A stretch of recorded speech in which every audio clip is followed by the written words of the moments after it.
Mouche et le kangourou. Mouche, en suivant un lièvre, s'était perdue dans la savane. Heureusement, une mère kangourou l'avait recueillie et prenait soin d'elle.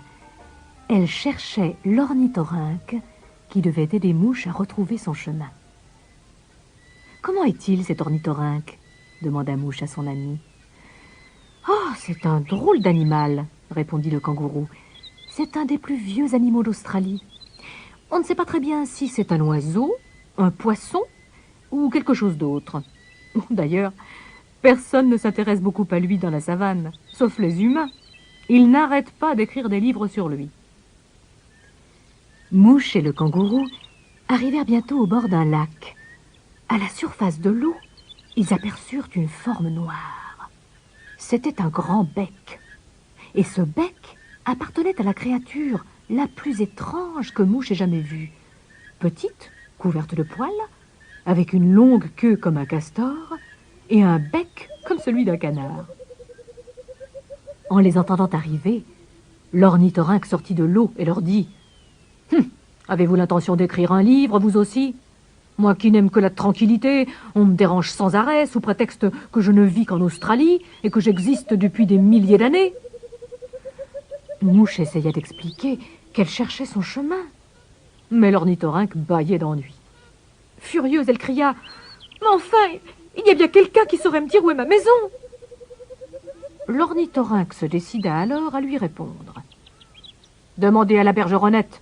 Elle vole souvent jusqu'aux maisons des hommes. »« Merci, monsieur l'ornithorynque, » répondit poliment Mouche. « Eh bien, allons voir la bergeronnette, » dit le kangourou. Mouche et le kangourou cherchèrent la bergeronnette pendant des heures et des heures. Elle était passée par ici, elle était passée par là, mais c'était aussitôt envolé. Impossible de la trouver. La nuit vint. Mouche et le kangourou s'installèrent pour dormir dans le creux d'un rocher. Mouche regarda les étoiles qui scintillaient dans le ciel et s'endormit tout doucement. Soudain, elle se réveilla en sursaut. Le kangourou, debout, humait l'air. Un bruit de tam-tam résonnait dans la nuit. Mouche, effrayée, demanda « Qu'est-ce que c'est ?»« Des aborigènes, » murmura le kangourou. « Les hommes qui vivent depuis toujours dans la savane. Il faut partir d'ici. »« Pourquoi ?» demanda Mouche, qui se réjouissait de revoir enfin des visages humains. « Ils ne vont pas nous faire de mal. Peut-être savent-ils où est ma maison. »« Ce sont des chasseurs. S'ils nous découvrent, ils lâcheront leurs chiens sur nous et ils nous tueront, » dit le kangourou. « Mais si tu tiens vraiment à les voir, saute dans ma poche et surtout, ne fais pas de bruit. » Souple et silencieux, le kangourou s'avança en bondissant dans la direction du bruit. Mouche sentait son ami trembler. Soudain, elle aperçut un groupe d'hommes presque nus rassemblés autour d'un feu. Certains étaient accroupis par terre et tapaient dans leurs mains au rythme du tam-tam. D'autres dansaient en psalmodiant une étrange mélopée. Leur corps était décoré de peintures rouges et blanches et leurs yeux brillaient. Oh, « J'ai peur, » murmura Mouche. « Ils ne ressemblent pas aux hommes que je connais. »« C'est une impression, » répliqua le kangourou. « Les hommes sont tous pareils. Ils veulent tous nous tuer. Regarde, ils miment une chasse aux kangourous. »« Oh, j'ai honte d'être un humain, » dit Mouche en frissonnant. « Allons, allons, » fit gentiment le kangourou. « Il y a aussi des humains qui ne sont pas mauvais. Ceux qui ne portent pas de bottes en peau de kangourou, qui ne mangent pas de soupe de kangourou. »« Jamais je ne ferai ça, » assura Mouche. À cet instant, les chiens des aborigènes se mirent à aboyer. Ils avaient senti la présence des deux intrus. La musique cessa et des cris retentirent dans la nuit. Mouche toujours dans sa poche, le kangourou s'enfuit en faisant des bonds gigantesques. Mais les chiens et les aborigènes se lancèrent à leur poursuite en poussant des hurlements. Le kangourou commençait à s'essouffler. « Laisse-moi ici !» s'écria Mouche. « Je suis trop lourde. Laisse-moi et sauve-toi. »« Pas question !» répliqua le kangourou en haletant. « C'est comme ça que j'ai perdu mon petit. » Brusquement, le kangourou s'arrêta. Il venait de sauter sur un rocher et, à ses pieds, s'ouvrait un profond ravin. En se retournant, Mouche vit que les hommes étaient encore loin, mais un chien s'était détaché de la meute. Vite, le kangourou fit sortir Mouche de sa poche et se retourna pour l'affronter.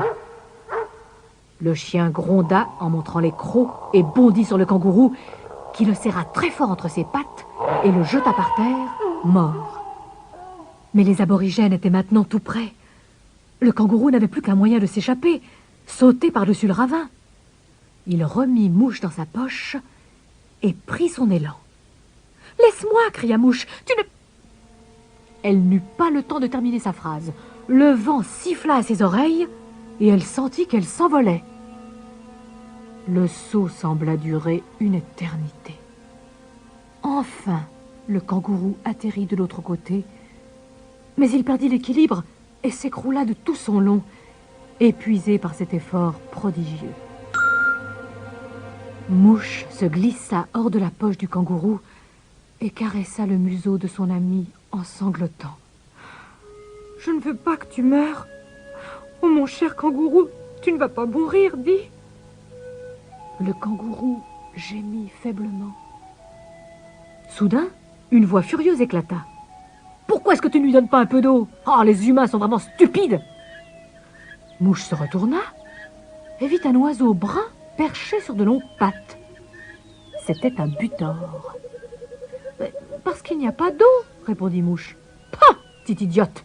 fit le butor. « Il suffit de creuser le sol pour en trouver. » Aussitôt, Mouche creusa la terre.